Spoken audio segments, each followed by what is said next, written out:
شوکت ترین صاحب بار بار کہہ رہے ہیں کہ 466 بلین روپے ہم اکٹھا کر کے گئے تھے, آپ کا موقف بھی آ چکا ہے, آپ کہتے ہیں یہ پیسہ کہاں ہے ہمیں دکھا دو. جو وہ فارمولا بتا رہے ہیں کہ آپ ڈویڈنڈ سے نکال لیں 50 ارب روپے, آپ 100 ارب روپے, 50 ارب وہ کہہ رہے ہیں کہ آپ ایف بی آر سے لے لیں, پروونسز آپ کو دیں گے. وہ بے شک ای سی سی سے اس کا اپروول نہیں کر کے گئے ہوں, لیکن کیا جس طریقے سے وہ بتا رہے ہیں کہ پیسہ اکٹھا کیا جا سکتا ہے سبسڈائز کرنے کے لیے, وہ پیسہ اکٹھا ہو سکتا ہے, اتنی گنجائش ہے؟ دیکھیے شوکت صاحب میرے بھائی ہیں, بڑے بھائی ہیں, بڑے سمجھدار آدمی ہیں, لیکن سچی بات یہ ہے کہ ایک پیسہ بھی اکٹھا نہیں تھا.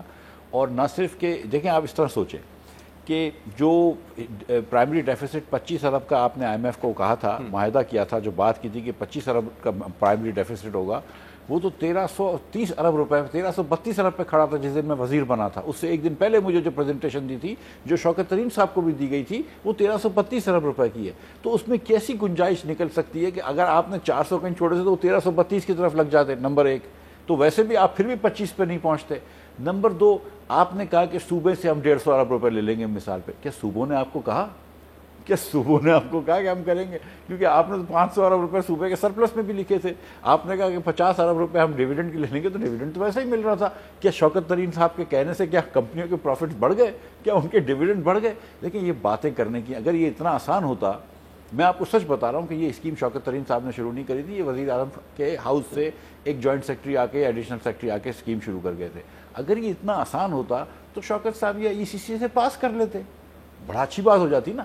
یہ تو ایسی بات مارچ کا جو سبسڈی تھی وہ تو کر کے گئے تھے نا. نہیں, میں یہ کہہ رہا ہوں کہ طریقہ کار بھی بتا دیتے نا, ہم کو آج بتا دینا, میں تو تیار ہوں سننے کے. طریقہ کار تو خیر اس وقت انہوں نے بتایا تھا, اب یہ کتنا پریکٹیکل ہے, کتنا امپلیمنٹیبل ہے, یہ تو آپ بتائیں نا. نہیں تو میرے بھائی, اگر ڈیویڈنڈ مل سکتے مجھے 50 ارب روپے کے یا 100 ارب روپے کے جہاں سے بھی ایڈیشنل, ٹھیک ہے, تو میں اس کو کیوں منع کروں گا؟ مطلب میرا تو ڈیفیسٹ کی طرف بھی چلے جائے گا نا, میں تو اس کے بعد بھی پیٹرول کا نقصان کرتا رہا ہوں. ٹھیک ہے, اگر مطلب یہ پیسے کہیں سے آ جاتے, صوبے بچا کے دے سکتے ہیں تو دے دیں, میں کہاں منع کر رہا ہوں. اور آپ کہہ رہے ہیں کہ جو پرائمری ڈیفیسٹ ہے اس کا ہدف اس سال کا, مالی سال کا, جو آئی ایم ایف سے ہم نے اگری کیا تھا وہ 25 ارب کا تھا دسمبر میں جو اگری کیا تھا, اور وہ پہنچ چکا ہے 1300 ارب. جس 2 دن میرے وزیر بننے سے 2 دن پہلے تو جو پریزنٹیشن مجھے دکھائی گئی تھی وہ شوکت ترین صاحب کو بھی دکھائی گئی تھی. وہ پریزنٹیشن کہہ رہی تھی کہ 1332 ارب روپے کا پرائمری ڈیفیسٹ تھا. اب یہ میں ایک پوری بات سن لیجئے. اس کے اندر 2 آئی ایم ایف کے ایڈجسٹرز لگے ہوئے تھے. ایڈجسٹر سے مراد یہ کہ 2 ون ٹائم ایکسپینسز آپ نے کرے تھے, ایک آئی پی پی کو پیسے دیے تھے اور ایک ویکسین خریدے تھے. اگر ان دونوں کو ملا لوں تو یہ 2000 ارب روپے سے زیادہ کا ڈیفیسٹ ہے. ہمارا پرائمری ڈیفیسٹ جو کہ انٹرسٹ پیمنٹ ہٹا کر ہے وہ 2000 ارب ہے. اب یہ آج رپورٹ آئی ہے اور آپ کی وزارت کی ہے, government of Pakistan finance division, اور یہ آؤٹ لک ہے اپریل 2022 کا. جو نمبر آپ بتا رہے ہیں کہ 1332 ارب روپے ہے, اور آپ کو پریزنٹیشن دی گئی تھی جون, جی, لیکن 9 مہینے کا جو, اچھا جون تک آپ کہہ رہے ہیں, جون تک پروجیکشن, لیکن یہ جو 9 مہینے کا نمبر دے رہے ہیں پرائمری ڈیفیسٹ کا وہ 447 بلین کا ہے. 447 بلین کا ہے, تو آپ کہہ رہے ہیں تقریباً 900 ارب روپے ان 3 ماہ میں ایڈ ہو جائے گا. یہ کیسے ممکن ہے؟ کیونکہ یہ نمبر آپ دیکھ سکتے ہیں, ویریفائی کر سکتے ہیں. آپ کا نمبر مجھے یقین ہے کہ صحیح ہے. ایک آپ یہ دیکھ لیجئے کہ پچھلے 4 سالوں میں جتنا ٹوٹل ڈیفیسٹ ہوا ہے, پرائمری نہیں, اس کے اندر ڈیٹ سروسنگ میں ملا لو, جتنا ٹوٹل ڈیفیسٹ ہوا ہے پہلے 3 کوارٹر میں تقریباً اتنا ہی ڈیفیسٹ چوتھے کوارٹر میں ہوتا ہے. یہ ٹھیک ہے, پچھلے 3 سالوں کی ایوریج 86% ہے کہ جو پہلے 3 کوارٹر میں ہوتا ہے اس کا 86%, مطلب اس کو 1.86 سے ملٹیپلائی کر لیں تو چوتھے کوارٹر, لاسٹ کوارٹر میں تو آپ کی ذمہ داری ہے نا, یہ پروجیکشن ویسے ہی رہیں گی, چینج ہو جائیں گی. نہیں دیکھیں نا, ایک آپ کو بات بتا رہا ہوں کہ آخری کوارٹر کے اندر آپ پیسے بھی زیادہ جمع کرتے ہیں, ٹھیک ہے, وداؤٹ اے ڈاؤٹ, ٹھیک ہے, ٹیکس بھی زیادہ آتا ہے, لیکن آپ کی سپلیمنٹری ساری گرانٹس آتی ہیں. بہت ساری ایسی گرانٹس ہوتی ہیں جو آپ نے نہیں دی ہوئی ہوتی ہیں. پلاننگ ڈویژن کو جو آپ پی ایچ ڈی پی کے پیسے دے رہے تھے اس کے ڈرا ڈاؤنز ہوتے ہیں, بہت سارے اور ڈیفینس وغیرہ کے ڈرا ڈاؤنز ہوتے ہیں.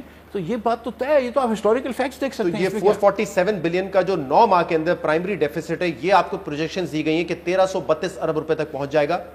جی بالکل بالکل, پلس 700 بلین اگر آپ کہہ رہے ہیں کہ ون ٹائم جو آئی ایم ایف سے ایڈجسٹرز ہیں, لیکن وہ ون ٹائم ایکسپینس, بٹ یہ فگر ابھی 447 بلین کا ہے. آپ کہہ رہے ہیں جون تک کی پروجیکشنز جو ہے وہ اتنی ہے, اور یہ پروجیکشن میری اکیلے کی نہیں ہے, صحیح, منسٹری آف فائنانس کی. سبسڈی آپ کہہ رہے ہیں کہ یہ ہو نہیں سکتا تھا کہ ہم دیں جتنی شوکت ترین صاحب بتا رہے ہیں. ذرا مجھے نمبر وائز بتا دیں, مارچ 3 مہینے ہم نے یہ سبسڈی دی ہے, مارچ میں کتنی سبسڈی دی گئی؟